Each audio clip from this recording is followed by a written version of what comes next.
questions. Alors, bonjour et bienvenue à la Commission de l'aménagement du territoire du 20 octobre. Alors, je me présente, Geneviève Laroche, je suis présidente de la Commission de l'aménagement du territoire. J'ai avec moi les membres de la commission, moins une, mais aujourd'hui avec nous, M. Claude Charon, Mme Fernande Dalouse et Mme Christelle Lefebvre. Il y a Mme Berthold qui est à l'extérieur, qui ne pouvait être présente ce matin, qui est aussi vice-présidente. Et nous avons aussi la chance d'avoir avec nous plusieurs membres de l'équipe du service de la planification et de la gestion du territoire, donc M. Yves Tremblay, qui est directeur de ce service, Mme Sophie Lacombe, qui est secrétaire de direction. Nous avons Mme Lynne Dansereau, qui est chef de division planification, réglementation et patrimoine. Nous avons Marie Massé, qui est chargée de projet en urbanisme. Nous avons Mme Stéphanie Côté, qui est agente de projet en urbanisme, M. Wilson Pereira, qui est également agent de projet en urbanisme, et nous avons Mme Prisca Gilbert, qui est soutien aux élus. J'ai oublié personne? Parfait. Donc, juste avant qu'on commence, on a deux beaux sujets aujourd'hui. Nous avons aussi M. Marc Deneau, quand même, qui est avec nous à distance, qui est invité pour notre premier point à l'ordre du jour aujourd'hui. Donc, juste pour vous repréciser, nous sommes ici en commission de l'aménagement du territoire, qui est une commission politique consultative. Donc, notre rôle, nous, c'est de donner des recommandations, d'analyser les dossiers en profondeur et de donner des recommandations au conseil municipal. Les gens peuvent assister, c'est donc public, peuvent venir ici. Par contre, il n'y a pas de période de questions ou d'échanges, mais ça nous fait plaisir toujours d'avoir votre avis. Donc, vous n'hésitez jamais à nous réécrire. Donc, il y a une adresse de la commission qui se rend directement à moi. On peut vraiment vous échanger sur les sujets. Vous pouvez nous faire connaître votre opinion sur les différents dossiers qu'on amène ici. Je pense que ça fait le tour des petites consignes de départ. Alors, sans plus tarder, j'irai avec l'adoption de l'ordre du jour. Vous aviez tous pris le temps de regarder l'ordre du jour. Est-ce que ça vous convenait? Donc, au point suivant, le procès-verbal de la rencontre du 6 octobre. Est-ce que celui-ci était conforme? Oui, parfait. Donc, ce qui nous amènerait déjà à nos deux points. On a le point 7.1.1 qui est une demande d'amendement au règlement 1205 sur les plans d'implantation et d'intégration architecturale de la ville de Sherbrooke. En fait, on parle aujourd'hui de l'ajout d'une nouvelle aire de PIA dans le secteur des promenades King, pardon, qui est une demande qui est là depuis nombreuses années, je pense. Et ensuite, on verra le point 7.1.2 sur les unités d'habitation accessoires communément appelés les UHA. Et sans plus tarder, on se lance avec le point du PIA de la Promenade King. C'est M. Pereira qui nous présentera le tout. Merci de l'introduction, Madame la Présidente. Effectivement, on va parler d'une demande d'amendement au règlement 1205, qui est le règlement sur les plans d'implantation et d'intégration architecturale, plus connu sous le nom de PIIA, dans le but d'ajouter une nouvelle aire de PIA dans le secteur des promenades King. Peut-être juste approcher le micro un petit affaire.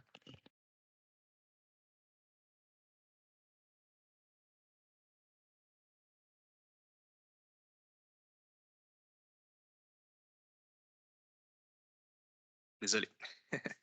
Donc, mise en contexte de l'état de la situation, en fait, l'air est vraiment occupé à grande majorité par les promenades King. Là. Les nostalgiques comme moi se souviendront de tout plein de commerces qui ont passé là, notamment le Provigo, des restaurants et des commerces qui sont là actuellement très emblématiques, là, comme la pâtisserie liégeoise, etc. C'est un secteur qui comprend ce centre d'achat-là depuis le début des années 60, qui a connu plusieurs transformations depuis quelques années et présente encore certaines opportunités de développement. C'est un modèle de centre commercial, comme nous l'avons tous connu, qui est actuellement en mutation. Ce n'est pas une situation particulière à Sherbrooke, c'est vraiment quelque chose, un phénomène en Amérique du Nord là, que l'on voit. C'est dû notamment au changement de nos habitudes de consommation, à la recherche de nouvelles expériences de consommation, je me répète, ainsi que l'optimisation de ces grandes surfaces de terrain disponibles qui sont souvent, pour la plupart du temps, là, dans des places de choix ou plus connues sous le nom de prime spot là, en franglais. Tout ça aussi mène vers le vieillissement du parc immobilier qui pousse les propriétaires des centres d'achat à revoir leur stratégie commerciale afin de redéfinir les modèles en place, notamment la mixité des usages, par exemple. On voit déjà un exemple au Promenade King là, avec l'ajout de bureaux, notamment des jardins ou Raymond Chabot qui se sont établis à cet endroit-là. Donc, on commence à voir ces transformations-là. Et dans l'optimisation du terrain, on voit que les terrains aux abords de la rue King West se sont développés là, par de la restauration, là, etc. Donc, face à cette face à ce phénomène-là, plutôt, des inquiétudes ont été soulevées concernant le développement du secteur par des conseillers, notamment M. Deneau, ou encore des citoyens là, qui se sont inquiétés. Donc, une telle situation pose de nombreux défis, mais représente davantage une opportunité qu'une problématique. C'est ce que l'on considère. C'est pourquoi on propose aujourd'hui d'intervenir sur l'architecture et les futures transformations de ce secteur par l'approche du PIIA. Cet outil est particulièrement approprié lorsqu'il s'agit d'encadrer les constructions dans un secteur voué à connaître des transformations comme l'on voit dans ce secteur-là.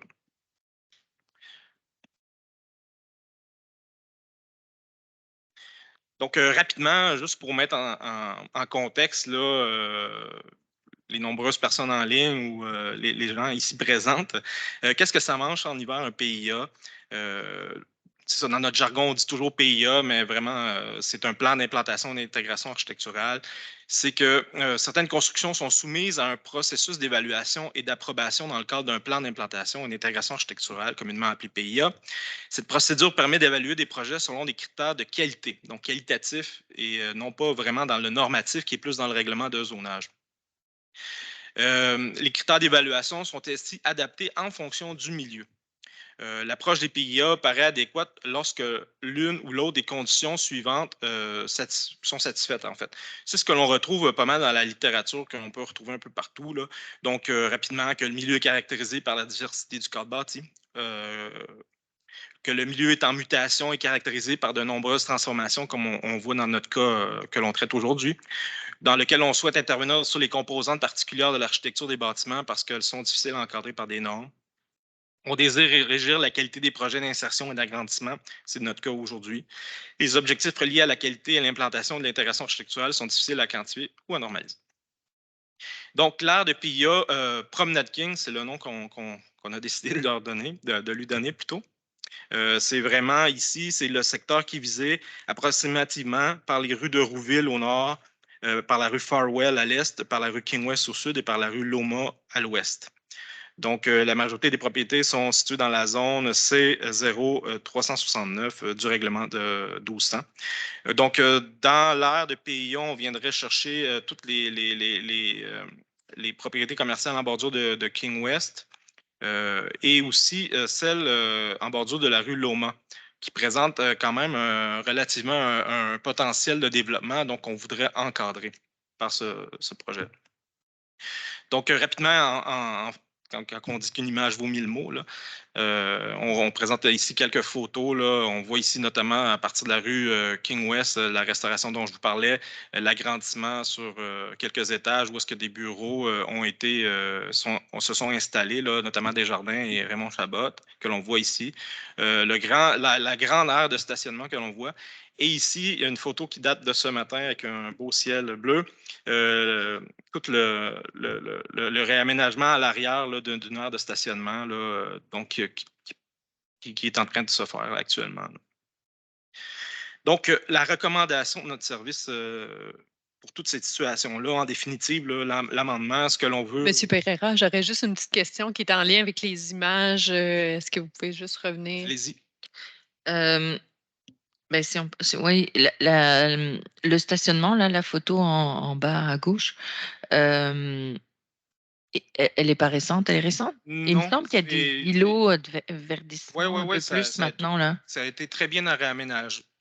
Pardon. Elle n'est pas récente, elle date de Google Street View. OK, c'est ça. Mais donc, depuis, parce que... Depuis, il y a eu un réaménagement. Il y a eu quand même un peu de verdissement. Là. Très bien du propriétaire des lieux. Et ici, on voit où était l'ancien Provigo. Maintenant, c'est ce bâtiment-là qui est là. Ah ben oui, effectivement. La photo qu'on voit ici en haut à droite, c'est récent. Ça c'est moi qui l'ai pris. Là. Oui, c'est ça. Ouais. Mais je ne reconnaissais pas le stationnement. C'est pour ça que je voulais spécifier parce qu'il y a quand même il y a quand même eu des choses qui ont été faites dans la réglementation, je pense, puis ça a été quand même, c'est certainement à bonifier, mais... Le PIA pourra nous permettre d'aller plus loin. Donc, la recommandation du service, c'est que la procédure d'amendement au règlement 1205 sur les plans d'implantation et d'intégration architecturale de la Ville de Sherbrooke sont entreprises afin de créer une nouvelle aire de PIA commerciale artérielle dans le secteur commercial délimité approximativement, là, c'est toute la localisation, d'assujettir la construction, la réparation et l'agrandissement d'un bâtiment principal, l'aménagement, la transformation ou l'agrandissement d'une aire de stationnement extérieur, les travaux relatifs à l'aménagement du terrain, ce qui inclut la topographie, etc., et à certaines installations extérieures à l'obligation de procéder à un PIA dans cette nouvelle aire, de prescrire les objectifs et critères d'évaluation relatifs aux travaux assujettis. Donc, dans le projet de règlement, vous allez voir tous les objectifs et les critères qui vont être déterminés. Mais rapidement, je sais que je viens de piquer votre curiosité, là. Des objectifs généraux pourraient être aménagés de façon à accroître l'échelle piétonnière et être mis en valeur par un aménagement paysager. L'intégration des bâtiments doit être contrôlée pour préserver s'il y a lieu un style architectural des bâtiments ou rehausser la valeur architecturale. L'aménagement doit être contrôlé pour rehausser l'image du site et celle de l'aire de stationnement et faciliter la séparation des réseaux de circulation, favoriser l'intégration des bâtiments. Ça pourrait être aussi les aires de stationnement et de transbordement doivent être contrôlées pour minimiser les impacts sur le cadre bâti avoisinant et favoriser la présence de verdure. Donc, c'est tous des objectifs qui pourront être, qui vous seront présentés en deuxième phase, là, qui vont caractériser vraiment l'aire de Promenade King dans lequel on veut, oui, un développement, mais un développement qui se soucie du milieu environnemental et du cadre bâti. Donc, je ne sais pas s'il y a... Ah, voici, j'oubliais, dans la recommandation, l'aire de PIA, donc ça, c'est actuel, là, donc aucune heure. Et proposé, on vient chercher les propriétés commerciales, comme je vous mentionnais, sur la rue King West et en bordure de la rue Loma, et ainsi que toute la propriété ici, là. Donc, tout ce qui a un potentiel de développement viendrait être inclus dans l'aire de PIA des Promenades King. Je ne sais pas s'il y a des questions, des commentaires par rapport à ce projet-là. Merci beaucoup. J'ai M. Charon. Oui, merci. Une belle présentation. Petite question, la photo que tu as prise ce matin, pourrais-tu la situer sur la carte? C'est ici. Ouais. Mon auto était ici, là. OK, c'est ce coin-là là, qui est construit comme ça. Ouais. Okay. C'est à l'arrière du bâtiment qu'il y a eu en train de se faire un stationnement à étage. OK. Combien de propriétaires sont impactés? Toutes les divisions qu'on voit là, c'est des propriétaires différents. Ça fait que ça, c'est le nombre de propriétaires qui sont impactés. Ouais. Normalement, une demande de PIA, j'ai vu ça souvent, puis c'est les propriétaires qui demandent ça. Est-ce qu'il y a eu... Là, tu as mentionné que c'est un conseiller, c'est les conseillers qui ont demandé ça? Bien, il y a eu des inquiétudes de plusieurs acteurs, là, mais notamment des membres du conseil là, qui avaient... Est-ce qu'il y a une collaboration avec les propriétaires? Je ne connais pas plus de détails. Peut-être que le conseil pourrait mentionner. Peut-être préciser, c'est sûr que le PIA est un outil, c'est pas nécessairement à la demande des propriétaires, c'est vraiment un outil de gestion aussi de notre territoire, de comment ça va s'intégrer. C'est que la majorité du temps que j'en ai vu, c'est les propriétaires qui demandaient le PIA. Dans ce cas-ci, je pense qu'il y avait des craintes par rapport au fait que c'est un site qu'on veut, là, qui se requalifie, qui se développe, mais qu'on voulait qu'il y ait une certaine harmonie parce que là, on sent que ça peut, ça a un potentiel quand même d'être moins harmonisé. Juste assez clair, c'est bien. Parfait. J'ai M. Deneau qui voudrait prendre la parole.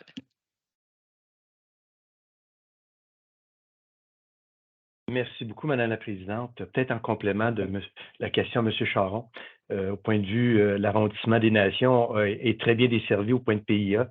C'est rare que ce sont les promoteurs qui font la demande, c'est plutôt les gens du milieu pour avoir été celui qui a amené le PIA au coin de King-Jacques-Cartier à la veille la démolition du Canadian Tower. Je pense qu'on a fait une sage décision. Et le propriétaire qu'on parle en question est propriétaire aussi du anciennement, le terrain de Canadian Tower au coin de Jacques-Cartier et King, et aussi du plateau Mercury. Donc, je crois qu'il est habile à travailler avec ce genre de réglementation.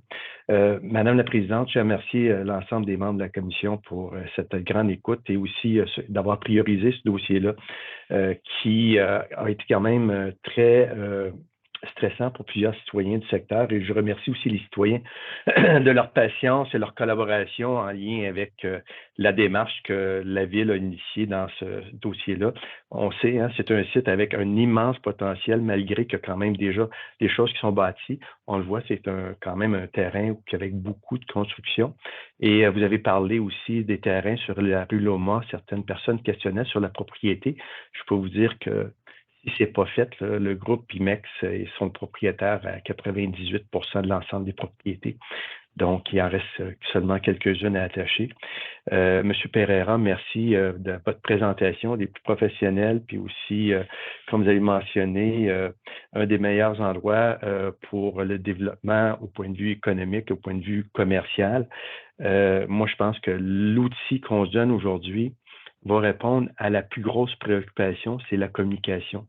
À partir du moment que les gens savent vraiment qu'est-ce qui se passe derrière chez eux, ils sont en mesure d'apprécier puis de voir au bout de ces travaux-là, il va y avoir un accomplissement qui va être des plus intéressants et gagnants pour eux autres. Donc, encore une fois, merci à vous tous pour cette grande écoute et cette collaboration. Merci, M. Deneau. Puis, je tiens à préciser aussi qu'une fois le processus va s'enclencher, mais une fois qu'on a effectivement adopté une aire de PIA dans ce secteur-là, ça fait aussi que les dossiers vont être vus par le comité consultatif d'urbanisme de l'arrondissement. Donc, ça permet aussi cet apport-là de proximité de citoyens et d'élus pour s'assurer qu'il y a une qualité dans le développement des projets dans ce secteur-là. J'ai M. Charron qui voulait reprendre la parole. Juste un petit commentaire. Je voulais féliciter M. Deneau parce que je sais qu'il a passé au travers beaucoup de défis, disons, pour ce projet-là. Puis je félicite pour le produit final. Effectivement. Est-ce qu'il y avait d'autres commentaires? Je pense que c'est un dossier là, sur lequel on s'entendait. M. Deneau, est-ce que c'est une vieille main ou vous vouliez reprendre la parole? C'est une vieille main. D'accord. Donc, je pense que c'est un dossier qu'on avait vu ensemble. On était déjà favorables, tous les membres de la commission, à aller de l'avant pour vraiment venir encadrer le futur développement de ce secteur-là. Donc, je pense qu'on on assume que c'est une recommandation favorable. Vous êtes à l'aise? Super. Bien, merci infiniment, M. Pereira. Très belle présentation. Merci aussi, M. Deneau, effectivement, pour votre souci de s'assurer que ce secteur-là demeure un secteur qui se développe de façon harmonieuse. Alors, ça nous mènerait à notre deuxième point, un point très intéressant. Je me permets une petite introduction, le 7.1.2. Nous allons embarquer dans le dossier des unités d'habitation accessoires. Je ne sais pas si les gens, peut-être qui vont nous écouter à la maison, ont déjà entendu parler de ça, mais on aura la présentation plus en détail, là, mais c'est quelque chose qui, en ce moment, n'est pas permis sur le territoire de la ville de Sherbrooke comme type d'utilisation, mais qui, en période où on parle beaucoup de densification et de densification douce, c'est un modèle qui peut être extrêmement intéressant et je pense que moi, il y a déjà plusieurs citoyens qui m'en ont parlé. Ici, il y a plusieurs membres de la commission qui ont déjà exprimé de l'intérêt par rapport à ce modèle-là. Donc, aujourd'hui, on fait une première étape, c'est-à-dire qu'on va avoir une présentation un peu pour se situer sur qu'est-ce qu'une unité d'habitation accessoire, mais surtout comment on pourrait venir intégrer ça dans notre réglementation et comment on voudrait l'encadrer, parce qu'il y a toutes sortes de formes. Il y a déjà des municipalités, plusieurs au Québec, en Ontario, qui permettent ce genre d'habitation-là accessoire, mais sous différentes règles. Fait qu'on va commencer à explorer de notre côté si c'est un modèle qu'on voudrait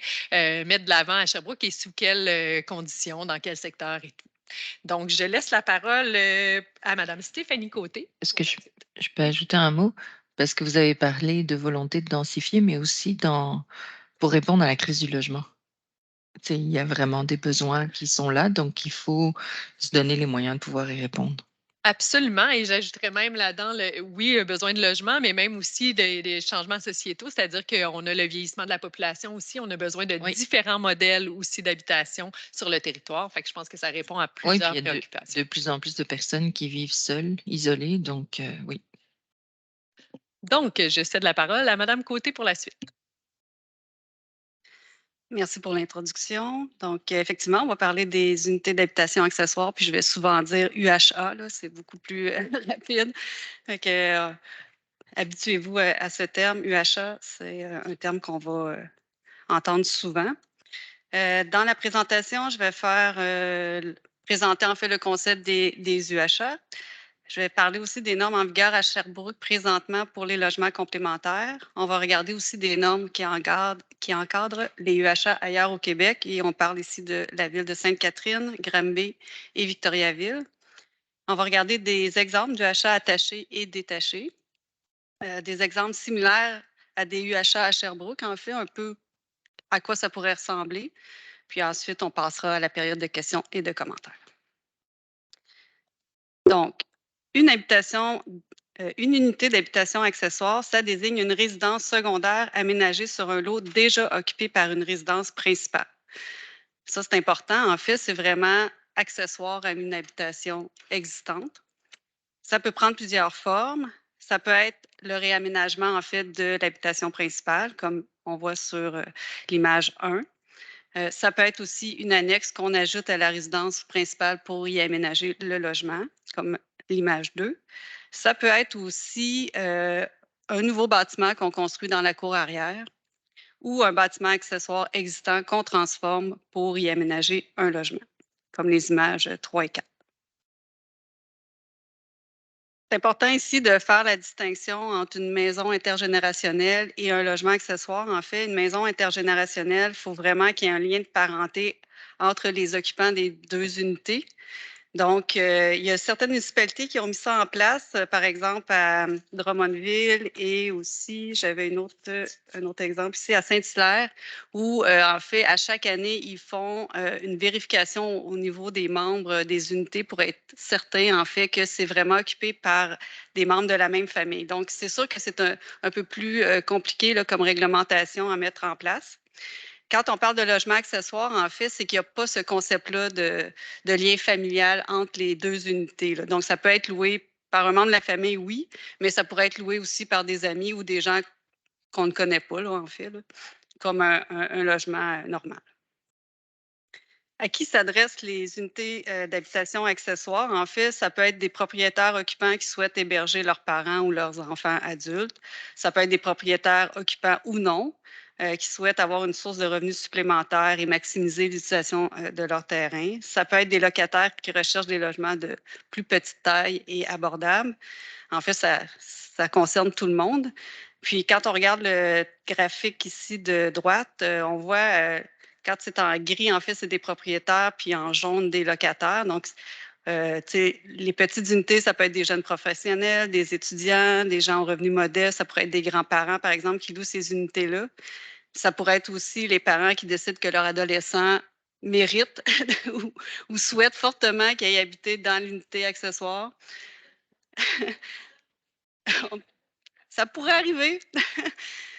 Ça pourrait être aussi des gens plus âgés qui souhaitent réduire la superficie de leur habitation et louer la résidence principale, par exemple, à une jeune famille.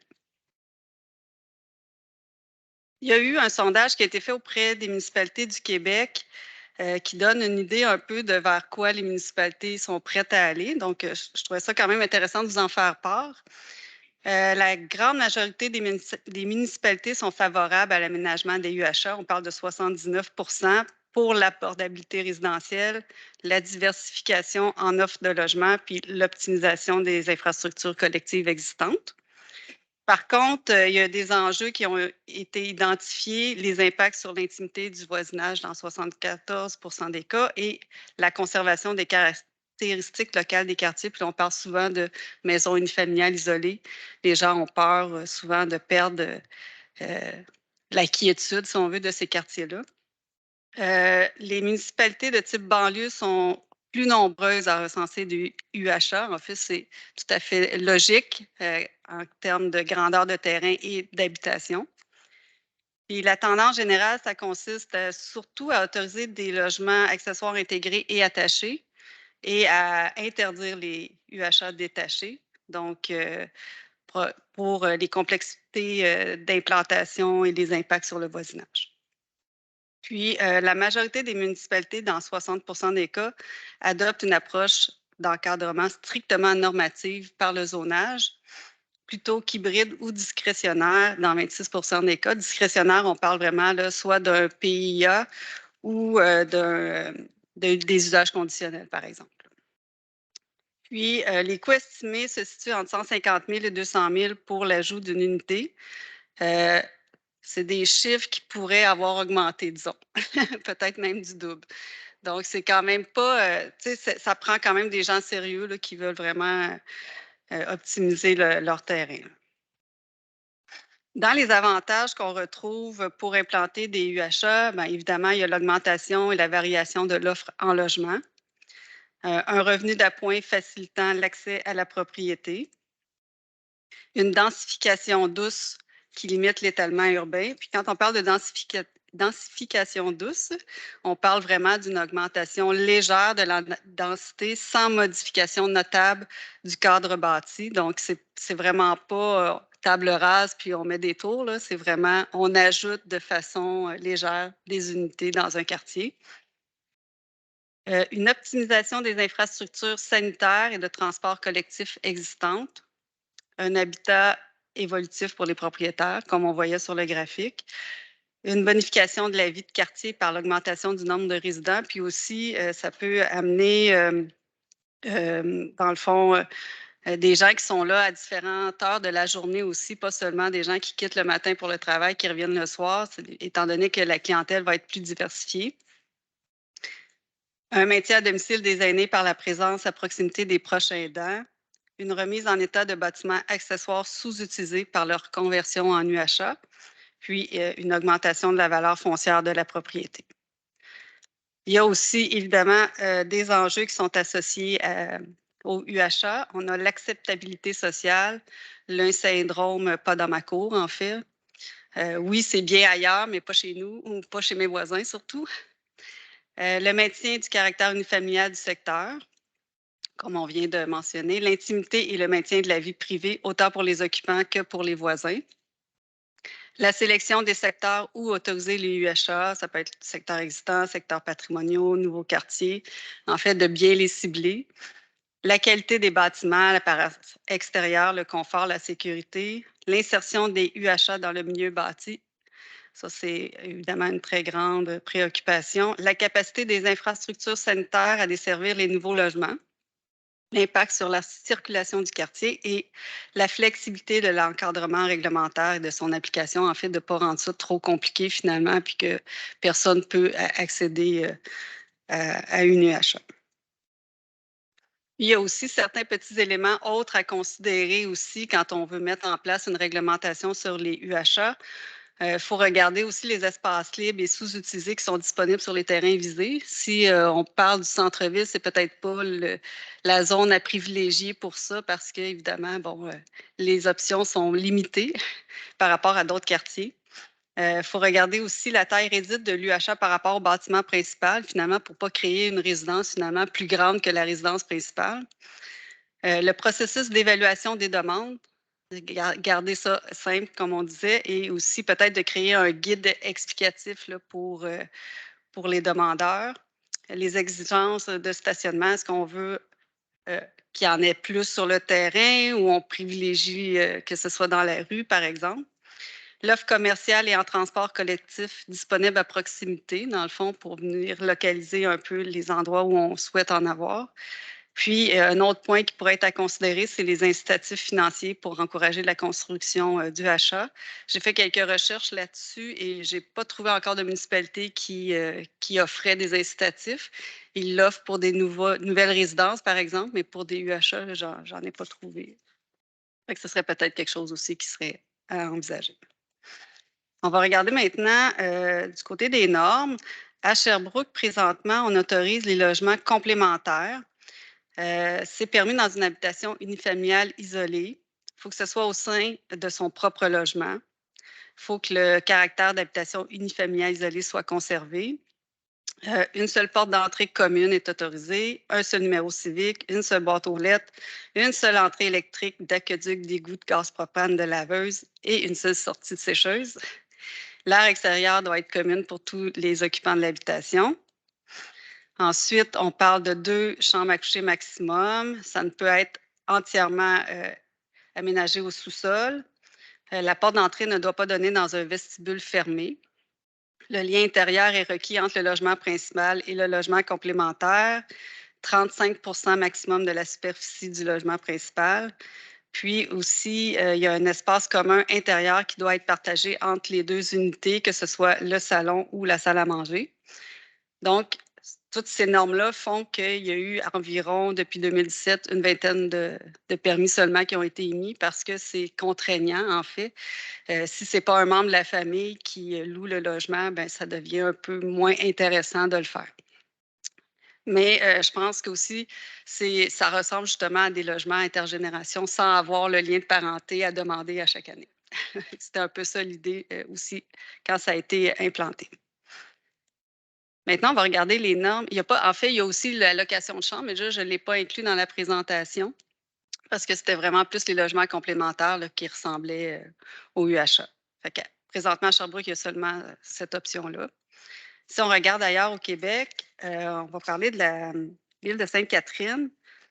Ça, c'est une municipalité qui est sur le bord du fleuve Saint-Laurent, à l'ouest de la Prairie, au nord de Saint-Constant. C'est une toute petite municipalité de 9,5 km², à peu près 100% construit. Donc, eux, il y avait peu d'options pour augmenter la densité. Donc, puis c'était aussi beaucoup des unifamiliales isolées, en fait, qui sont construites présentement. D'ailleurs, je vais faire une petite parenthèse. Si jamais ça vous intéresse, le Code de la ville de Sainte-Catherine, il y a un balado qui existe de la relève en urbanisme. C'est une entrevue d'environ une demi-heure avec Marie-Josée Alpin, qui est directrice du service de l'urbanisme, et Jonathan Gordon, qui est conseiller en aménagement. Donc, il explique un peu comment ils ont mis en place la réglementation, les raisons, tout ça. Fait que si jamais ça vous intéresse, je ferme la parenthèse. Donc, eux, c'est ça. Donc, sont venus à la conclusion finalement que c'était intéressant pour eux de venir autoriser les UHA, autant attachés que détachés. Donc, on a des normes générales dans leur cas qui s'appliquent aux deux types d'habitation. C'est un usage qui est additionnel à une habitation unifamiliale. Une seule UHA par habitation principale. Une case, il faut que le lot soit conforme aussi aux normes du règlement.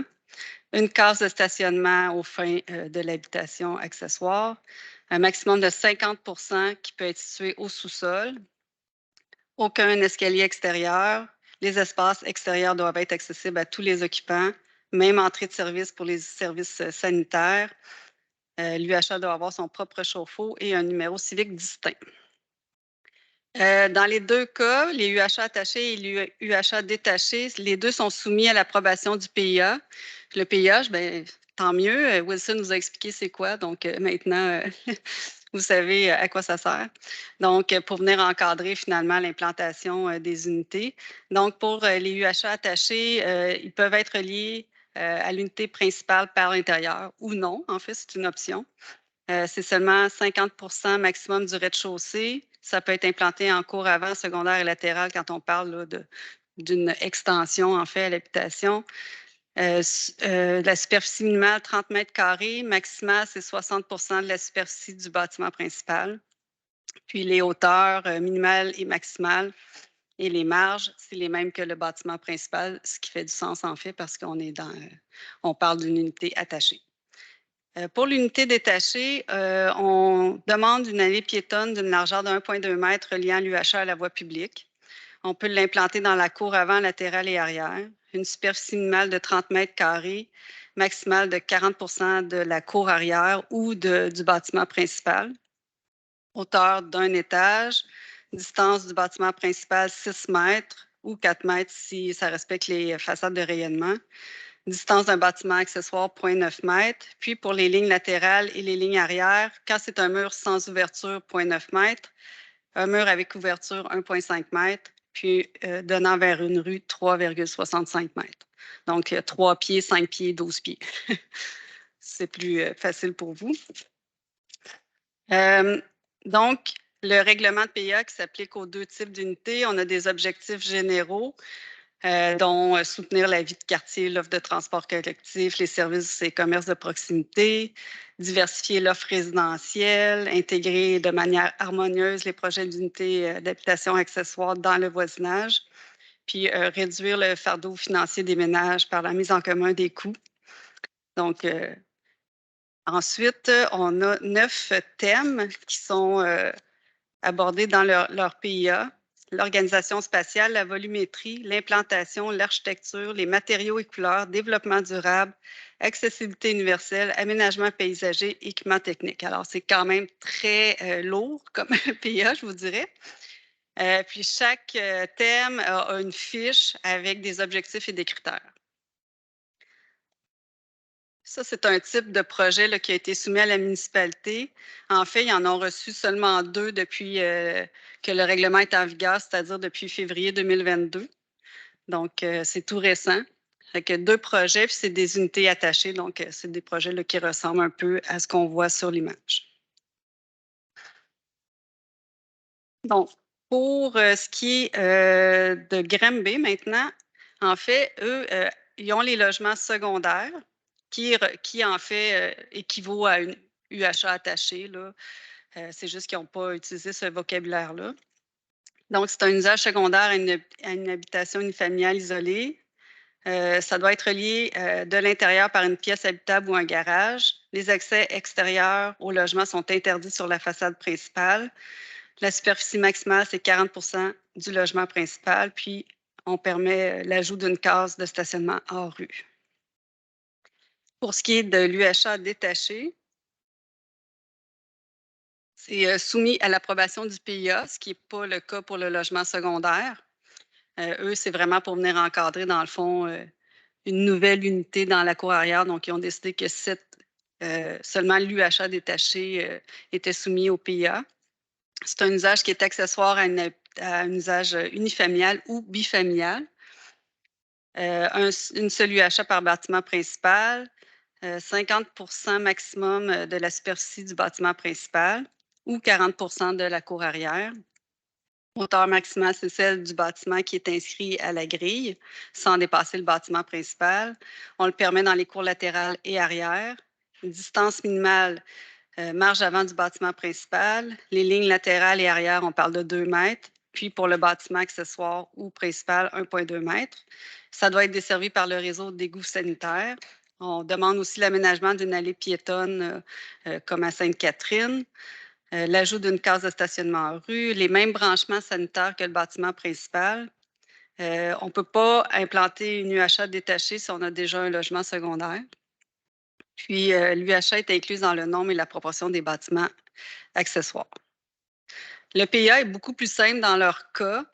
On a des critères d'évaluation qui sont reliés à l'architecture et à l'implantation. Puis, c'est des critères là, quand même, des critères très simples là, à appliquer en fait. Si on va maintenant à Victoriaville,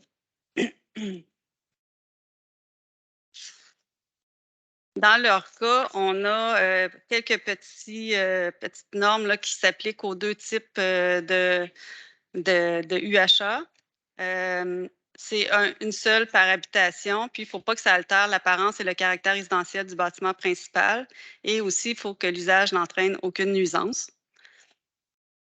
Ensuite, on a le logement supplémentaire qui est l'équivalent d'une UHA attachée, puis on a le pavillon secondaire qui est l'équivalent d'une UHA détachée.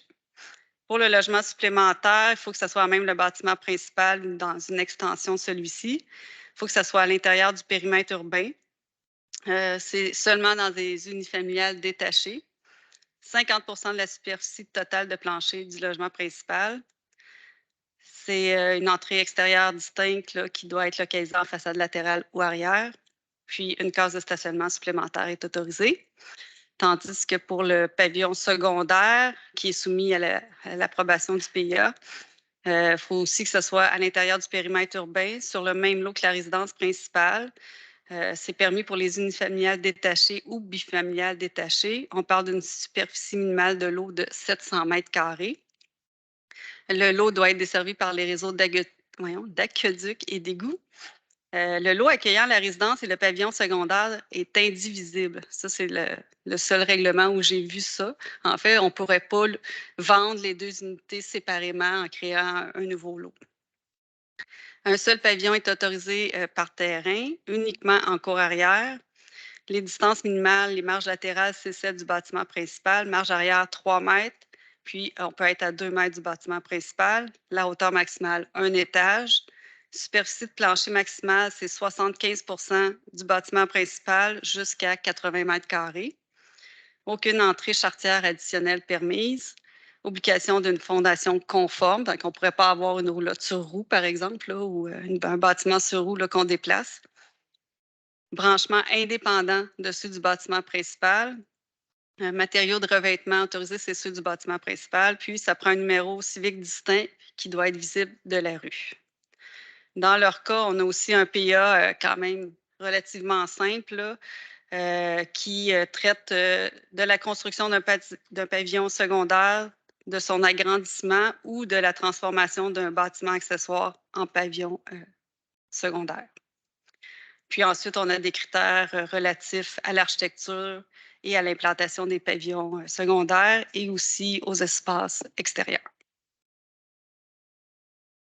Donc, des exemples du achat attaché et détaché. Ça, c'est un exemple à Sainte-Catherine. C'est un ajout, en fait, qui a été fait à une résidence unifamiliale. C'est la portion là, que vous voyez entourée en rouge. Donc, dans ce cas-là, on voit là, que c'est vraiment une portion du bâtiment qui est vraiment utilisée là, à des fins du achat.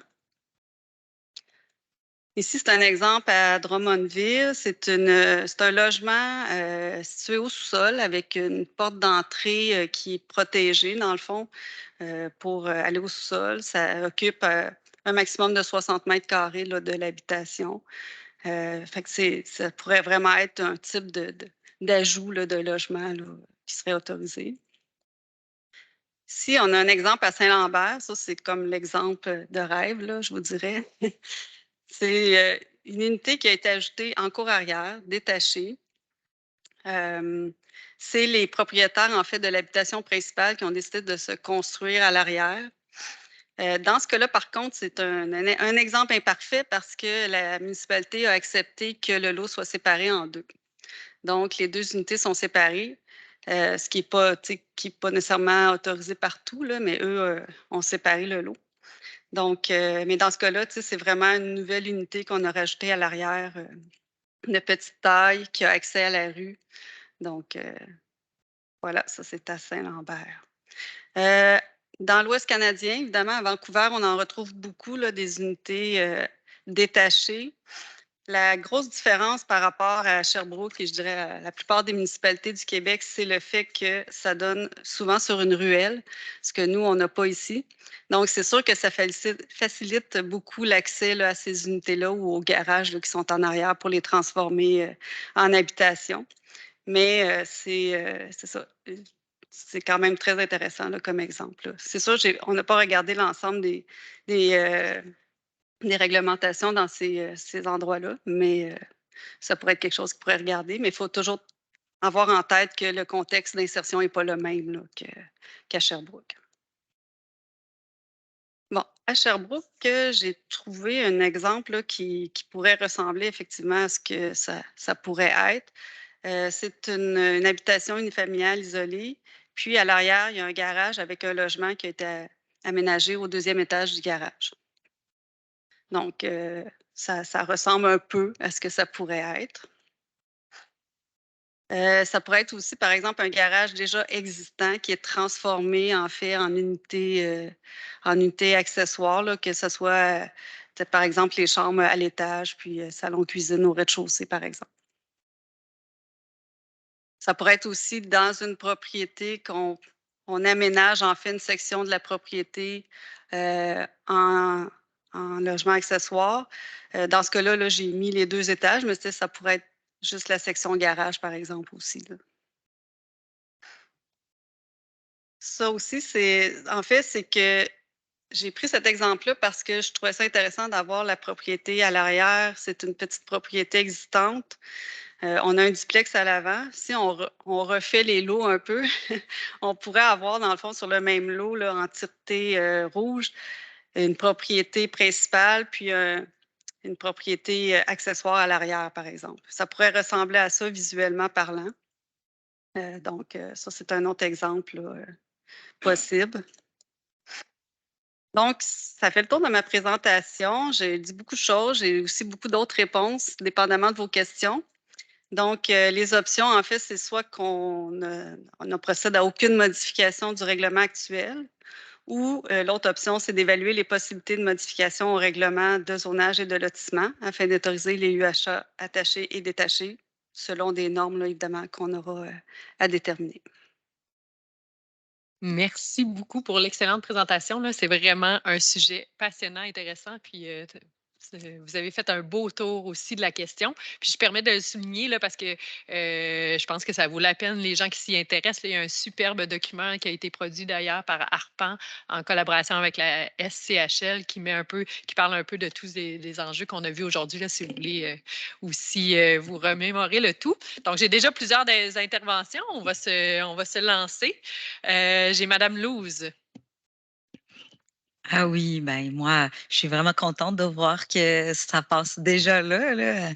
On avait discuté que, bon, dans mon ancienne vie, quand je travaillais avec des personnes âgées, dans un congrès de gérontologie, c'est intéressant parce que ça avait été proposé comme piste de solution justement pour garder les gens plus longtemps chez eux. C'était une des pistes de solution que j'avais regardées dans le passé. Puis récemment, on est allé au sommet de l'habitation.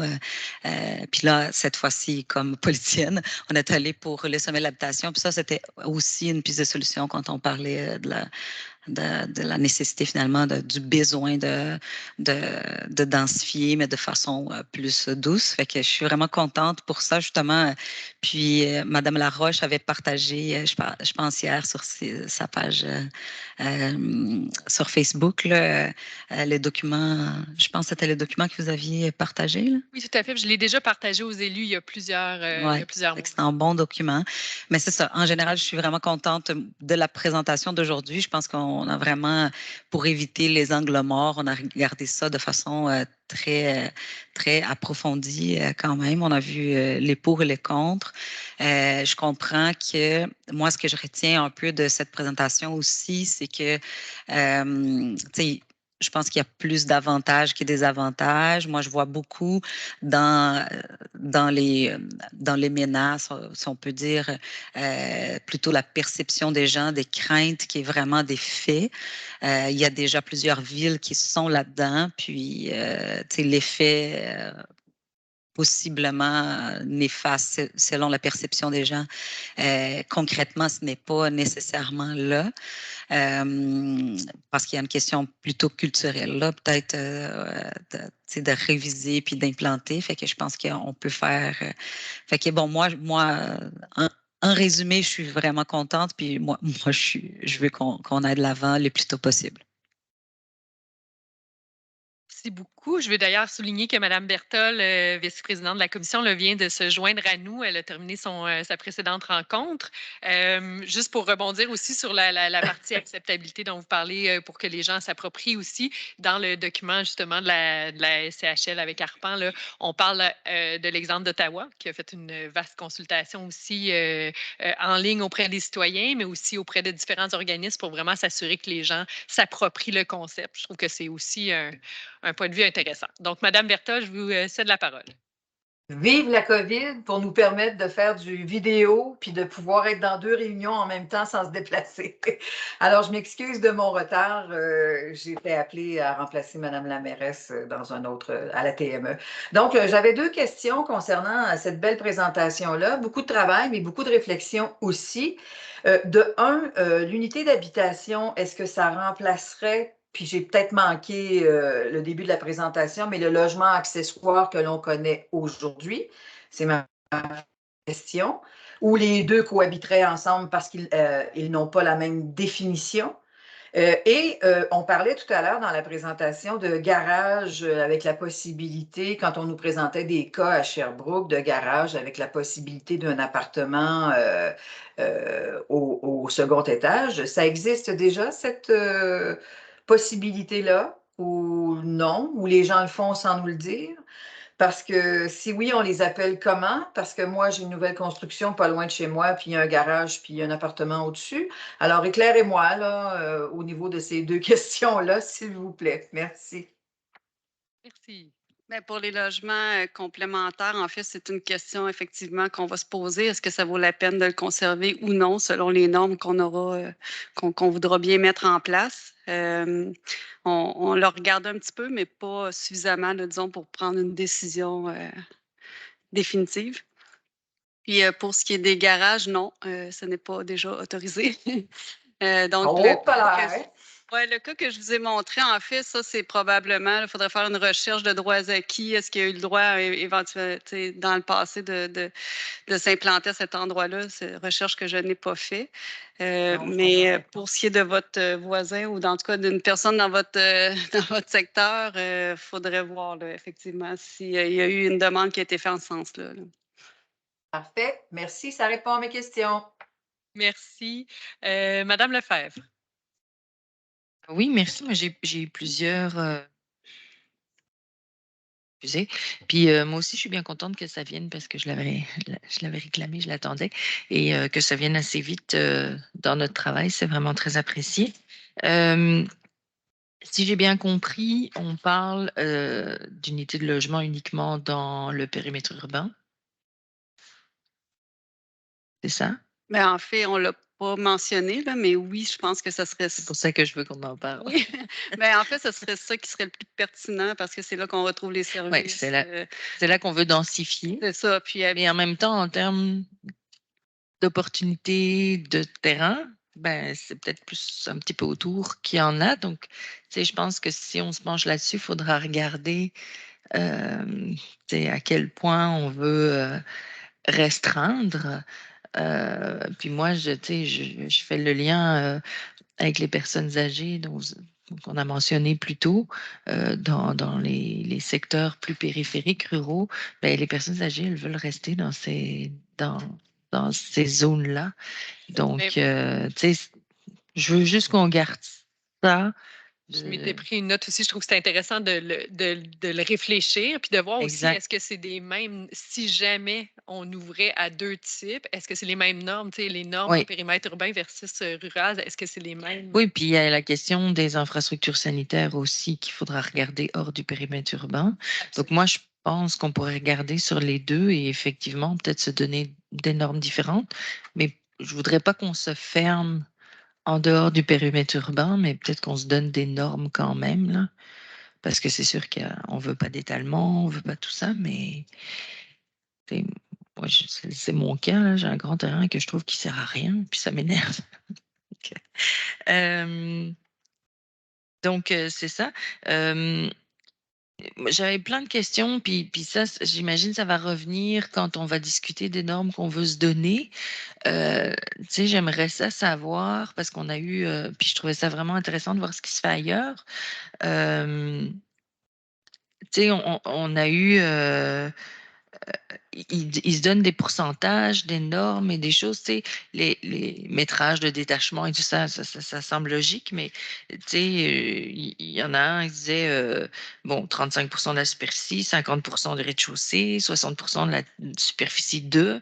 Tu sais, il y a quoi comme logique derrière? Pourquoi ils se sont donné ça? Parce que peut-être c'est propre à, tu sais, Sainte-Catherine, c'est particulier parce qu'ils sont super densifiés, ben, en tout cas, déjà très super construits. Donc, il y a peut-être une raison à ça. Pour d'autres, c'est d'autres raisons suivant le. Tu sais, je pense que ça devrait faire partie de nos réflexions parce qu'il y a quelqu'un qui l'a réfléchi avant, ça serait quand même intéressant d'en bénéficier. Puis c'est ça, tu sais, à d'autres endroits, c'était sur un étage. Moi, je me dis, ben, si le zonage autorise 2 étages, puis que si on met 2 étages en arrière, ça dérange pas. Tu sais, donc toutes ces réflexions-là, là, j'aimerais ça comprendre un peu plus. Juste pour le nombre d'étages, en fait, je pense que le fait que ce soit en cour arrière, c'est plus près aussi de l'espace extérieur des voisins. Donc, souvent, c'est limité à un étage pour avoir moins d'impact ou de vue, là, en fait, C'est ça. sur les terrains voisins. Mais souvent, tu sais, le nombre d'étages, c'est dicté par le zonage. Donc là aussi, il va falloir réfléchir, tu sais, est-ce que du coup, on change le zonage ou en tout cas, je sais pas trop. Puis aussi, si j'ai bien compris là, les explications, c'est qu'il y a un PIA associé à ça, même si c'est partout sur un territoire. Donc Exactement. Dans le fond, parce que je pensais, moi, qu'un PIA, c'était dans une zone. Là. Ça peut être associé à un secteur, mais ça peut aussi être associé à un usage. OK. Dans ce cas-là, dans le fond, c'est l'usage accessoire à l'habitation qui est soumis au PIA. OK, donc à ce moment-là, avec ce moyen-là, c'est là qu'on dépasse l'enjeu de zonage. OK. D'accord. Ah ben, c'est fabuleux, on apprend. Et donc, si je comprends bien, à ce stade-ci, il n'y a pas encore de proposition de ce qu'on mettrait dans ce PIA, mais ça va se travailler. C'est ça? C'est quoi les prochaines étapes? En fait, nous, aujourd'hui, on a recommandé est-ce qu'on veut donner une orientation d'aller justement travailler là-dessus puis nous proposer quelque chose. Je pense qu'on peut aussi déjà donner, comme là, il y a une première élément que j'ai noté de regarder est-ce qu'en zone plus rurale, ce serait possible aussi, puis à ce moment-là, d'avoir des normes différentes. Ça, c'est une première. Mais de donner des orientations aujourd'hui pour que les services puissent travailler là-dessus si on sent que c'est un modèle intéressant. À part, oui, puis ce que j'entendais, on ne peut pas avoir de choses sur roulotte, là. Mais en même temps, on voit l'avènement des mini-maisons qui sont quand même quelque chose d'intéressant, puis qui parfois sont basées sur roues, là. Pas nécessairement, mais en tout cas, c'est beaucoup de réflexions qu'on va devoir regarder. Hein. C'est quand même, il y a beaucoup d'aspects à regarder. Merci. Mais il y a effectivement beaucoup de modèles. Là, Madame Côté nous en a présenté quelques-uns qui sont plus au Québec, mais il y en a beaucoup aussi ailleurs. Beaucoup dans des grandes villes quand même, mais aussi, je pense qu'en Ontario, c'est assez répandu, même dans des petites villes. Fait qu'on a plusieurs modèles qu'on peut aller regarder. J'ai M. Tremblay qui voulait juste donner des réponses, puis après ça, je passe à M. Charon. Oui, effectivement. Première question que vous avez posée là, concernant la notion de la ruralité. Ce qui est important, qu'il faut retenir surtout ici, puis il faut y aller peut-être aussi de façon progressive, parce qu'il faut vivre aussi avec ce contexte-là. Donc, il faut être, je pense, avoir une certaine prudence dans ce contexte-là. Mais si c'est l'atteinte ou l'objectif à atteindre est une densité douce qui se propose beaucoup dans les secteurs intérieur du périmètre urbain, dans les secteurs qu'on appelait banlieue. Un des avantages qu'on y retrouve, c'est la proximité soit du transport en commun, soit de certains services de proximité comme des épiceries, stations-service, ainsi de suite. Si on se projette en zone rurale, là, on s'éloigne davantage de ces commodités-là et ça demande souvent en contrepartie d'avoir une proximité de certains services que ces gens-là pourraient demander à long terme. Donc, il faut aussi analyser le besoin que qui pourrait en découler si on rouvre cette option-là. Fait que ça, c'est une question qu'on pourra se poser aussi sur la zone en tant que telle. Est-ce que c'est une question de couronne la plus près possible et non pas celle qui est la plus loin possible? Tout ça, ça peut être mis en ligne de compte, mais n'oublions pas qu'il faut, je pense, par souci de cohérence, d'y aller peut-être par étapes. Je pense que c'est peut-être une approche que je vous propose dans ce cas-ci, mais on aura l'occasion de la traverser.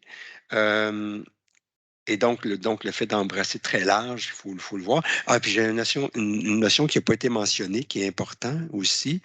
D'ailleurs, merci pour la présentation. Elle était excellente, Stéphanie. Quand on fait une implantation indépendante, il faut se rappeler que dans nos règles d'intervention, on demande une entrée de service indépendante. Égout, aqueduc. On ne peut pas se brancher à même le service qui est déjà existant, donc ça doit être une entrée indépendante. Fait que ça aussi, ça s'ajoute sur le fait que ça ne doit pas se coupler, mais c'est vraiment une entrée indépendante pour des questions aussi de simplification puis d'assurance associées à tout ça. Et ça, c'est des dispositions qu'on a au niveau de nos obligations. Et, de normes sanitaires aussi. Oui, tout à fait. Là, suivant le nombre de personnes. Éviter que ça fasse un effet domino là, problématique. Donc, on fait des entrées indépendantes. Donc, ça vient éclaircir, ça vient régler les choses. Et la question du nombre d'étages.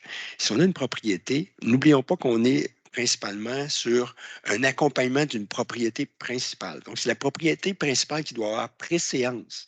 Si c'est un étage, c'est pour ça qu'on dit à ce moment-là que l'élément à l'arrière ne doit pas venir écraser l'élément premier qui est le bâtiment principal dans ce contexte-là. Alors, c'est pour ça que le jeu d'étage a été conditionné comme ça, je crois, du côté de Sainte-Catherine en exemple. Il faudra aussi se pencher sérieusement là-dessus parce qu'il y a aussi une question de droit de vue qu'on va permettre intérieur entre même au niveau du voisinage, mais aussi à l'intérieur même de l'espace commun. Donc, ça aussi, ça rentre en ligne de compte. Voilà. Merci. J'ai M. Charron. Merci, M. Tremblay. Il a répondu à quelques-unes de mes questions. J'ai bien aimé le travail que vous avez fait, là, quand vous avez sorti tous les exemples des autres municipalités. C'est très enrichissant. J'espère que ça va nous sauver d'ouvrage. On va pouvoir utiliser ça pour leur expérience, en fait. Puis ça revient à la première question que j'avais, Mme Lafayette avait déjà posée concernant les PIA. Est-ce que c'est utilisé beaucoup dans les autres municipalités? C'est parce que je les ai vus souvent passer. Puis est-ce que ça devient la norme, en fait? Ben, en fait, c'est vraiment la norme pour les unités détachées. Vraiment pour une question de contrôler l'implantation sur le terrain, limiter un peu la perte des arbres, par exemple, maximiser l'utilisation du site pour limiter les vues chez les voisins, maximiser l'intimité entre les différentes propriétés, les deux unités, en fait. Mais pour ce qui est des unités attachées, là, à Sainte-Catherine, ce qu'il me disait, c'est que c'était peut-être pas nécessaire quand c'est des unités attachées ou intégrées à la propriété parce que c'était peut-être un élément peut-être trop, là, de trop finalement, parce que l'implantation est plus facile à gérer juste au niveau du zonage. Tandis que l'unité détachée, c'est vraiment important d'avoir un élément de plus pour venir gérer l'implantation. Ça a une influence sur la personne qui va s'impliquer et qui va vouloir se lancer là-dedans. C'est pour ça que l'autre question qui rejoint ça un petit peu au point de vue application, c'est que je regardais le minimum, c'est 150 000. C'est pour un permis, c'est pour le travail, mais ça rend ça fait 150 000 à 200 000 pour c'est un permis, c'est non, c'est pas un permis. Le coût de construction. Pour une étude, c'est en fait, eux, ils estimaient l'ensemble des coûts associés à l'ajout du logement. Là. Donc, c'est OK, c'est pas une embûche, c'est pas une partie des règlements. C'est vraiment ce que ça coûterait au propriétaire qui décide de construire, là, mais ça inclut la bâtisse. On gère l'investissement, c'est ça le but? Ben, nous, en fait, on n'aurait pas de lien avec les investissements qu'ils font, là, mais c'était juste une estimation pour savoir un peu combien ça pourrait coûter aux propriétaires d'ajouter une unité accessoire. OK, c'est juste une information. Oui, c'est ça, une information qui a été relevée là, chez un petit peu plus complexe, excusez. Juste une dernière question. Si j'ai un secteur construit dans la zone périmètre urbain, puis souvent, on voit ça, dans mon secteur, j'en vois des doubles lots, tu sais, puis un en avant, un en arrière, là, c'est fait sur l'allongement. Et puis je me demandais si un secteur de même peut demander de s'exclure parce que peut-être qu'ils veulent protéger leur environnement ou je ne sais pas, là, tu sais. C'est quelque chose qui peut peut-être arriver? En fait, c'est soit qu'on vient cibler certains secteurs dans la municipalité où on souhaite que ça soit comme les premiers secteurs où on autorise ce type d'habitation-là. Ça peut être aussi par une superficie minimale de l'eau, comme on voyait là, dans une des municipalités. Puis les lots de plus petite taille, par exemple, 400 mètres carrés seraient exclus. On commencerait à 600 ou 700 mètres carrés. Fait que c'est vraiment ça serait des lots de plus grande superficie. Puis je pense que c'est vraiment plus pour des habitations détachées que ça devient important d'avoir des normes un peu plus... Moi, ce que je veux dire, ça vient au principe du PIA. Est-ce qu'il y a un secteur pour aller dire, nous autres, on n'en veut pas de ça? T'sais, autrement dit, tu as quelqu'un qui a un gros glow puis une belle maison, puis il ne veut pas que les voisins. Ça, c'est effectivement un des enjeux, en fait, c'est que les gens s'opposent à ce que les voisins puissent opter pour cette option-là. C'est pour ça que des fois, c'est important de faire en fait, d'aller sonder les gens, là, les résidents, comprendre un peu c'est quoi leurs préoccupations. Puis, si on y va de façon progressive, comme M. Tremblay le disait, bien, des fois, là, les gens voient que finalement, les impacts ne sont pas si grands et les avantages sont plus grands finalement que les désavantages. Puis là, ça permet après ça d'aller le mettre à l'ensemble de la municipalité, là. Fait que, des fois, de commencer par des secteurs où c'est plus propice, où ça semble plus propice et où les gens sont plus ouverts pour le faire, c'est peut-être une bonne option. Puis ensuite, évaluer comment ça a été reçu, là. Bien, merci beaucoup. Merci. Est-ce que je peux me permettre, Madame Louise, parce que j'ai pas fait encore, juste un petit bout de commentaire. Moi, je trouve ça vraiment intéressant. Puis je suis très interpellée par ça. Puis je pense c'est un bel outil qu'on pourrait, j'aimerais bien même qu'on y travaille assez rapidement. Oui, peut-être en phase. Je trouve ça intéressant de regarder le rural, mais peut-être qu'on peut se concentrer en premier, tout en commençant la réflexion par contre. Là, mais je trouverais ça intéressant qu'on se penche sur les deux, mais qu'on commence peut-être par le périmètre urbain, là où il y a les services, où c'est plus simple à implanter rapidement si on va de l'avant. Je suis aussi, là, je tiens à dire, parce que j'ai vu qu'il y a des municipalités qui vont juste dans le attaché, d'autres qui vont permettre les deux. Moi, je trouve ça intéressant de se donner l'attitude des deux modèles, c'est-à-dire attaché et détaché, parce que selon les secteurs, c'est pas les mêmes contextes. Il y a des places où ça se prête bien, où on a déjà des bâtiments existants qui sont détachés. Donc, ça serait dommage de se couper cette opportunité-là, je trouve. Bien évidemment, il y a des règles de plus à ce moment-là, parce que souvent, on va être à proximité d'une autre résidence pour l'intimité et tout. Mais je pense en tout cas, à mon avis, on devrait s'ouvrir les deux possibilités. Au niveau des incitatifs, j'ai vu aussi, là, je sais qu'on est rendu plus loin, on va commencer par, mais j'ai vu dans le document de Harpan, justement, il y a des villes qui font des incitatifs, normalement, entre autres en coupant tout ce qui est frais de développement ou d'aménagement ou de service. Fait que ça donne comme un équivalent de quelques milliers de dollars. Fait que ça existe, je pense, pas au Québec peut-être, là, mais ça existe à l'extérieur, ou d'autres aussi qui l'intègrent dans leur politique d'abordabilité de logement. Fait que là aussi, ça permet des fois d'aller chercher des subventions de plus à ce moment-là. Fait que je le glisse comme ça. Sinon, au niveau stationnement aussi, je pense qu'il y aura à penser là-dessus. Si on vise dans le périmètre urbain, près des services en premier, est-ce qu'on veut vraiment aller obliger une case de stationnement ou on va plus carrément l'autoriser, pas l'exiger, ou même ne pas du tout permettre plus de... En tout cas, je pense qu'il y a un questionnement là à avoir pour essayer de limiter l'impact de minéralisation aussi. J'ai vu aussi qu'il y a même des municipalités qui disent si on ajoute un stationnement, il faut qu'il soit perméable.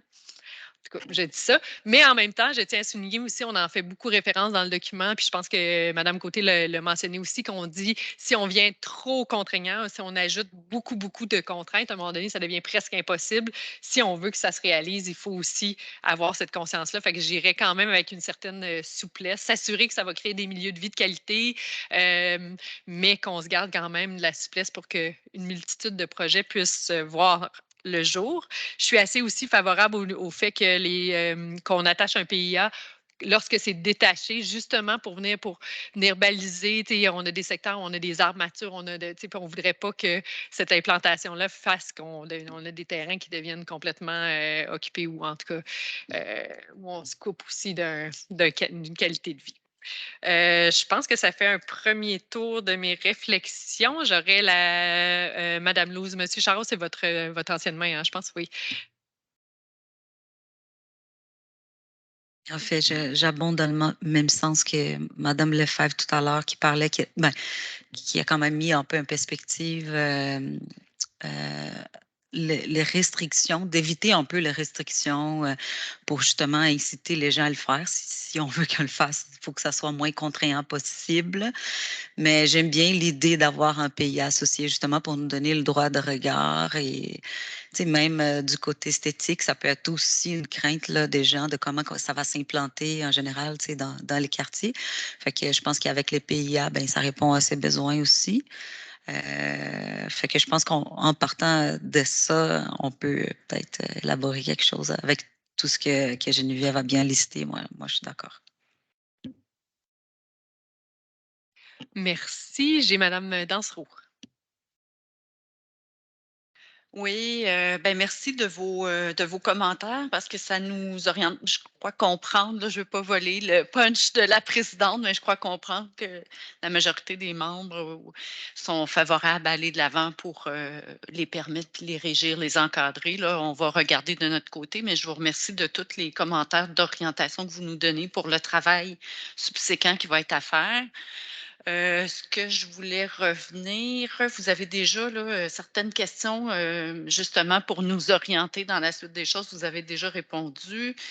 Là, par rapport, on peut y aller comme Stéphanie l'a mentionné par zone, les permettre. Je crois comprendre que dans une première phase, c'est plus dans l'intérieur du périmètre urbain que vous voulez les permettre. Dépendamment de, il faudra définir les encadrements qu'on veut donner. Est-ce que vous souhaiteriez qu'on cible des zones ou qu'on y aille plus en termes de superficie de terrain? Souhaiteriez-vous qu'on aille un projet pilote? Ça aussi, c'est des possibilités. Bon, on a parlé des branchements, tout ça, ça va. Puis il y avait juste la question de la terminologie aussi. Là. On continue-tu à parler des UHA là, ou vous souhaiteriez comme Granby ou comme Victoriaville qui ont parlé de logements supplémentaires, pavillons secondaires? Ça serait peut-être des termes un peu plus accessibles pour les gens que UHA. Là.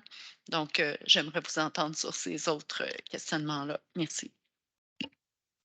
Merci. J'avais Madame Lefebvre, puis après ça, on pourra s'assurer qu'on fait un tour des différents questionnements. Oui, ben, effectivement, je pense que Madame Dansereau a bien perçu qu'on veut tous, on veut tous aller de l'avant avec ça.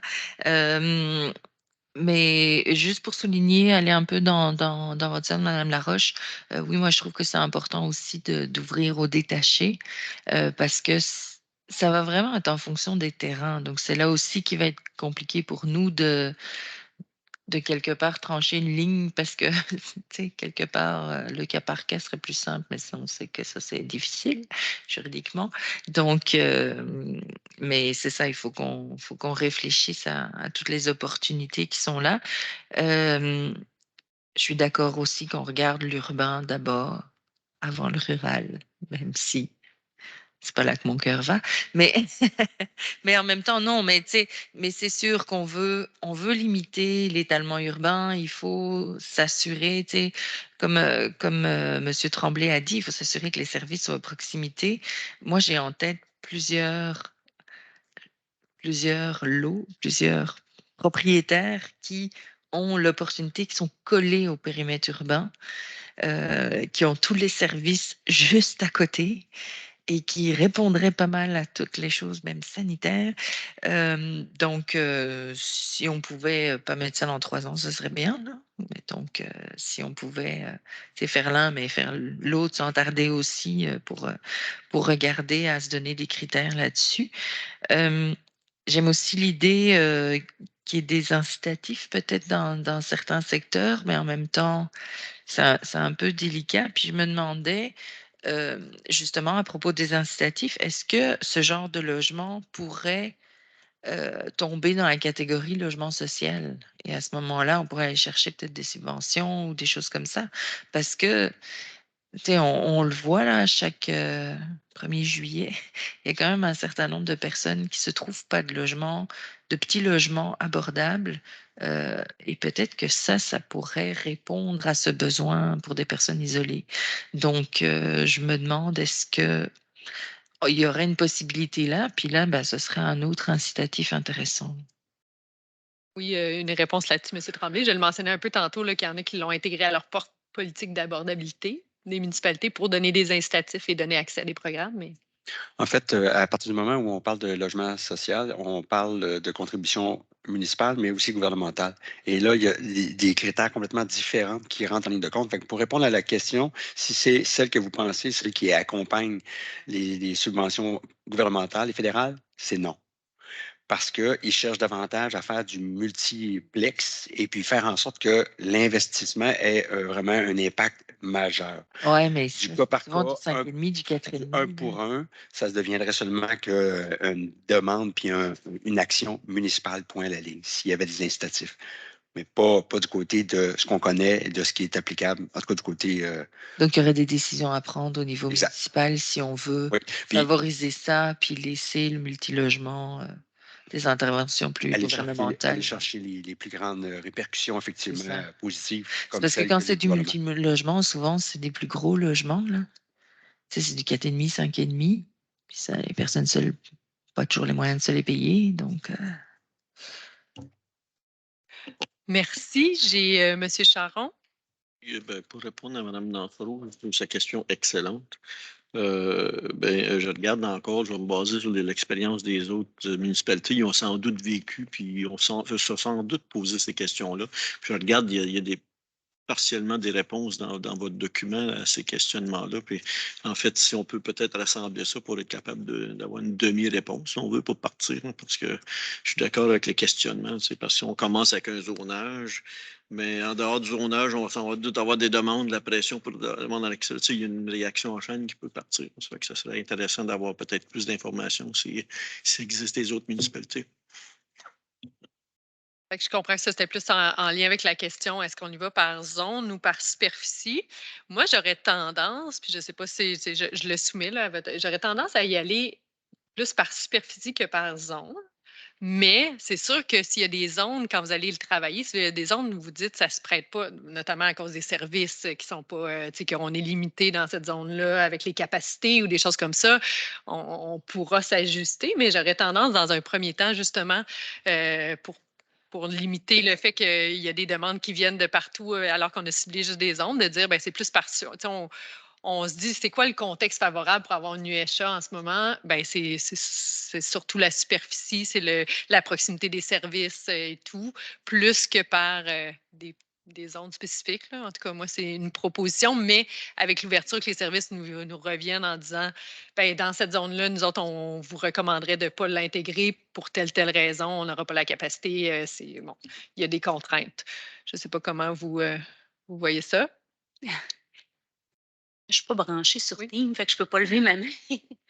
Oui, puis il faut considérer aussi qu'on a des secteurs sous-moratoires là, pour les eaux usées. Fait que ça, déjà là, en partant, peut-être qu'ils devront être exclus à court terme et revenir le jour où des travaux seront faits sur les usines. Puis Stéphanie, elle ne connaît pas toute Sherbrooke, là, mais je sais que dans le Vieux-Nord, London, Québec, Ontario, il y en existe déjà des habitations en cour arrière. C'est des terrains qui sont profonds. Donc, ce n'est pas juste une superficie de terrain, mais aussi une profondeur de terrain qui permet des fois d'avoir une deuxième habitation tout en conservant des arbres et de l'intimité par rapport aux voisins. Fait que ça peut être des exemples aussi intéressants, là, en tout cas sur lesquels on pourrait se baser peut-être pour arriver à du normatif, là, si c'est vers ça qu'on s'en va. Vous nous quittez, M. 5 mars? Merci. Bonne journée. Merci d'avoir été là. Oui, merci pour les précisions. Effectivement, il y a des secteurs comme ça qui sont vraiment intéressants. Il y avait la question aussi de la terminologie.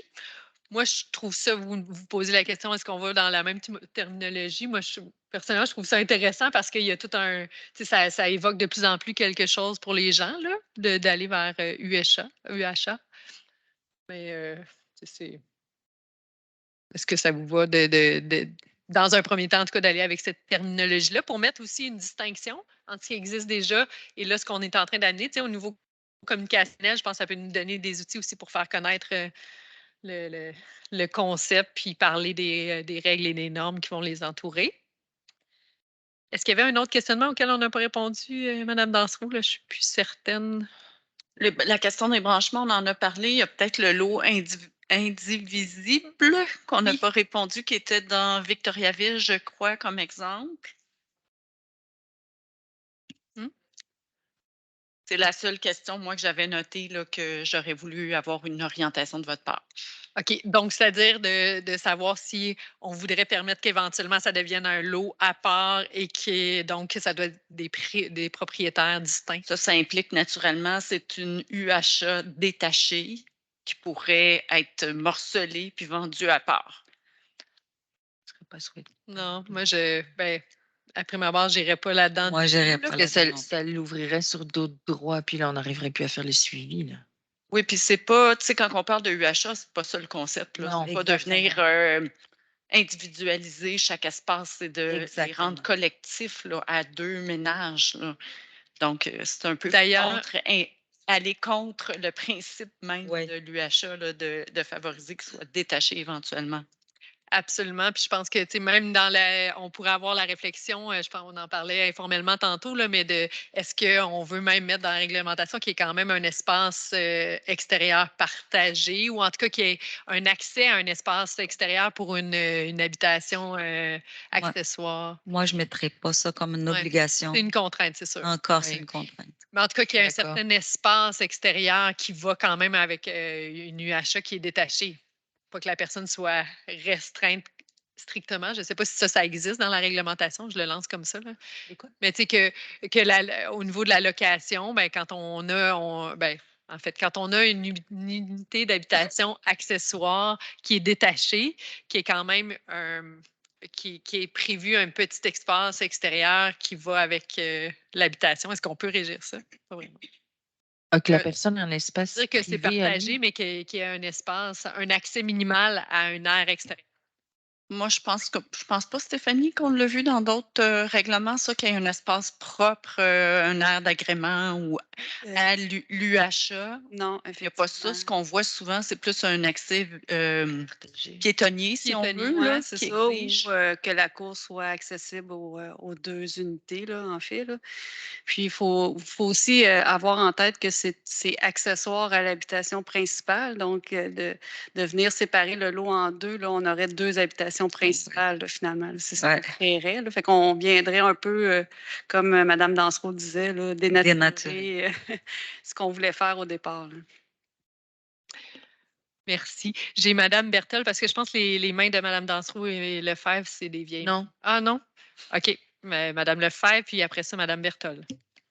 OK, c'est correct. J'ai juste parlé une fois, par contre, là, mais c'est correct. Oui, c'est ça. On peut laisser Mme Bertel. Allez-y. En plus, je ne sais pas si elle va devoir nous quitter à un moment donné. Là.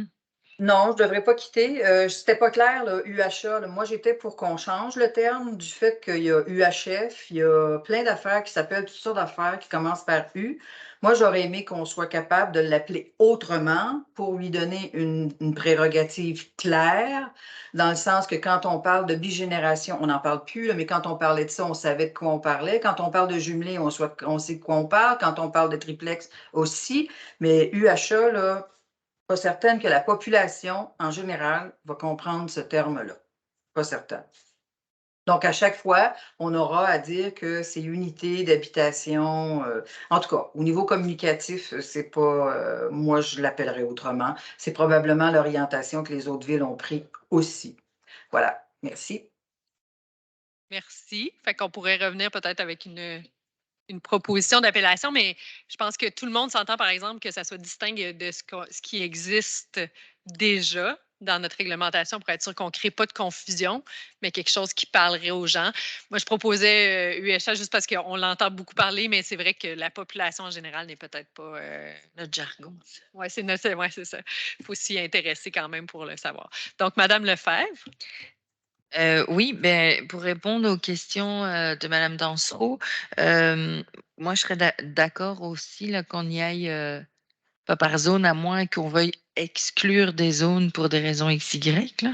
Mais est-ce qu'on pourrait penser à faire à commencer par ce qui existe déjà?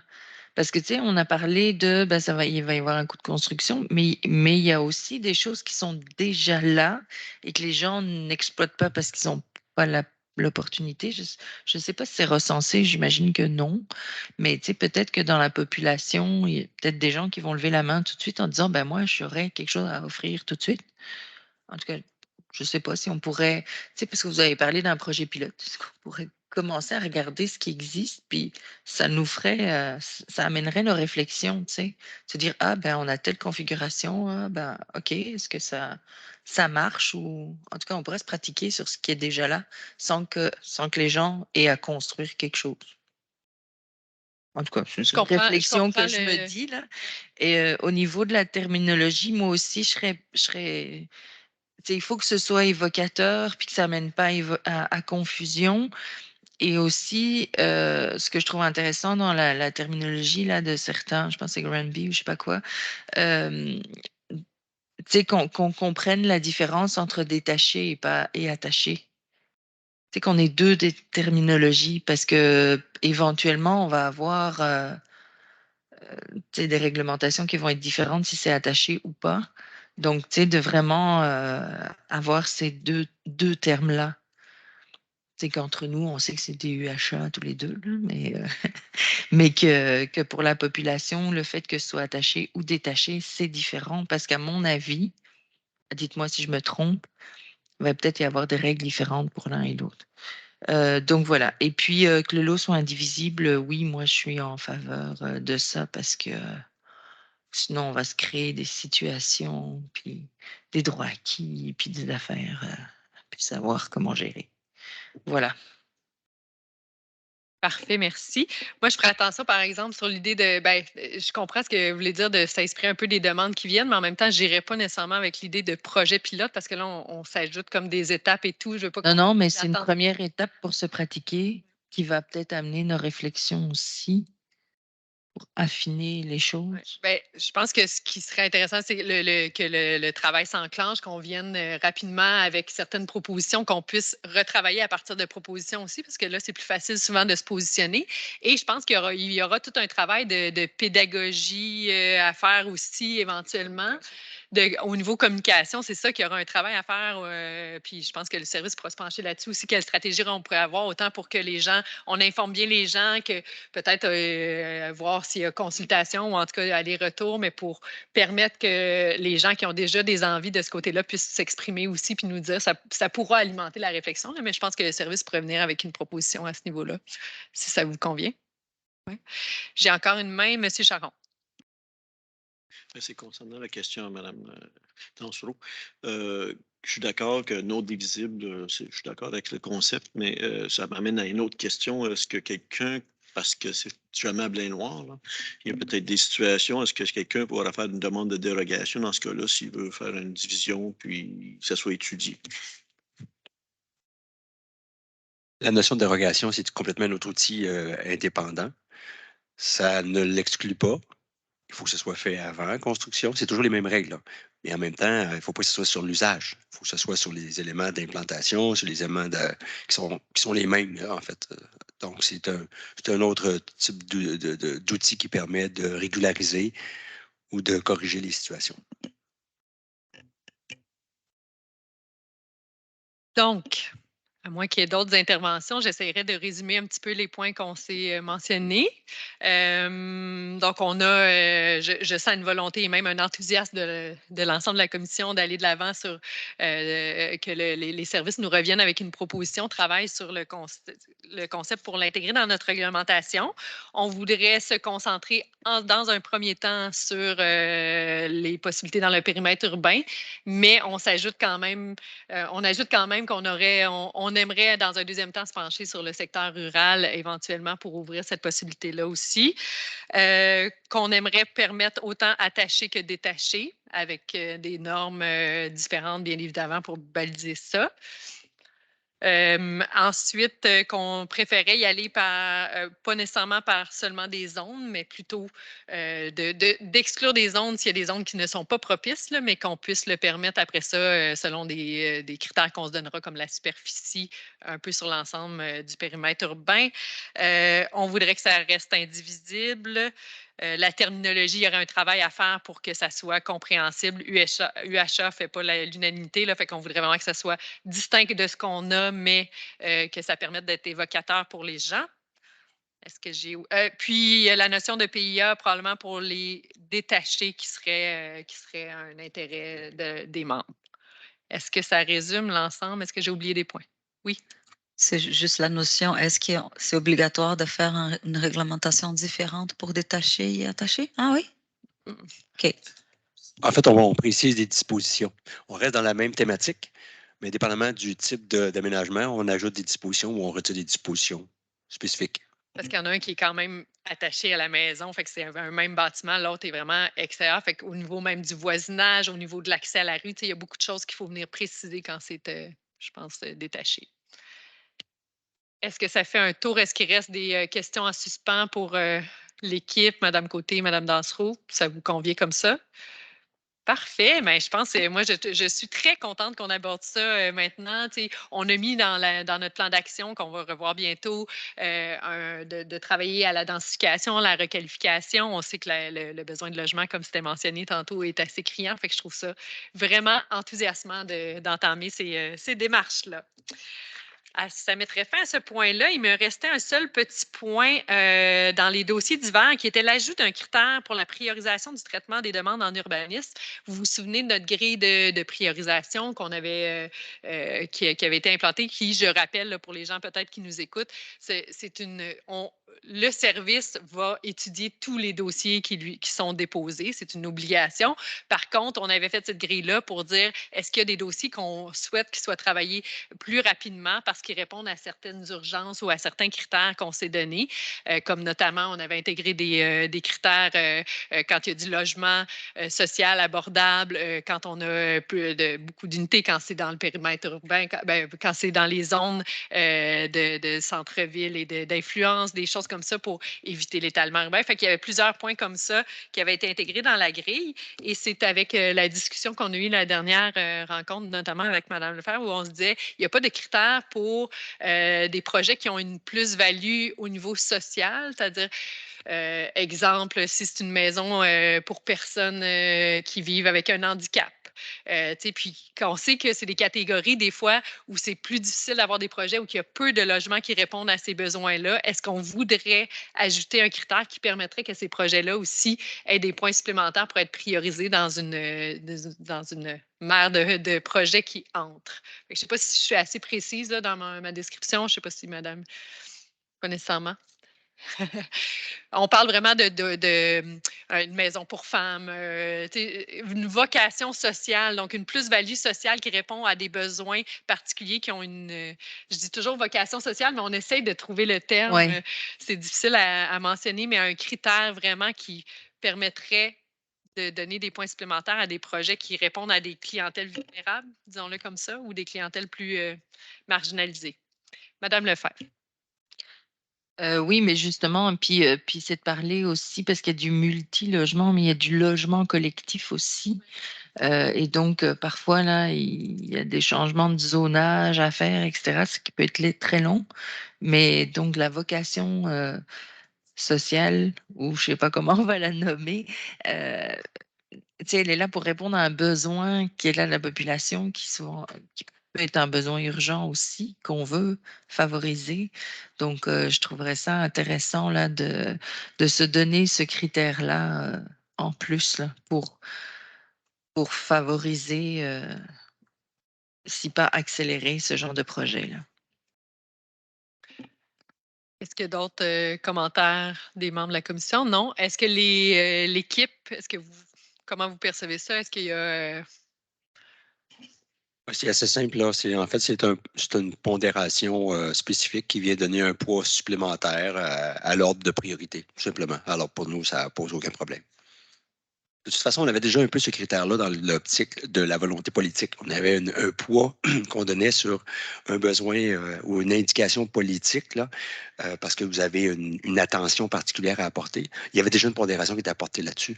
Donc, c'est un peu la même chose qu'on est en train de mentionner, mais là, on vient de préciser. Puis si je peux ajouter, c'est bien de le préciser parce que c'est volonté politique, ça veut dire que ça passe par le politique qui est au courant de ce projet-là, puis qui fait un processus pour que ça arrive à vous. Alors que parfois, ça pourrait être un projet qui émerge. Pour faire une distinction, ce n'est pas un élu, mais le CM. Mais c'est ça, c'est pour ça que je dis le processus pour que ça arrive comme une demande politique, ce qui rallonge. Alors que, parfois, moi, ça donne qu'on m'a contacté pour ce type de projet.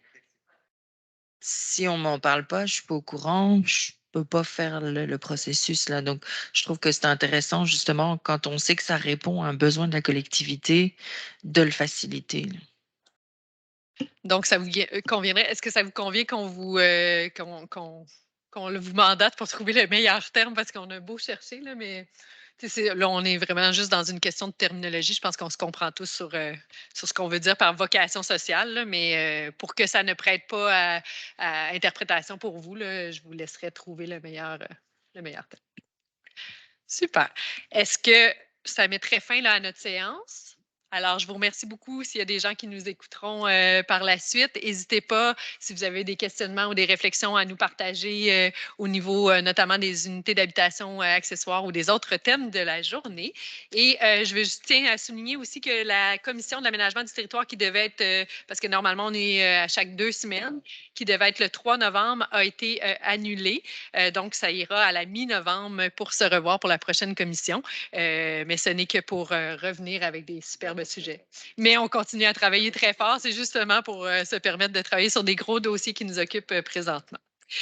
Alors, je vous remercie infiniment. Bonne fin de journée.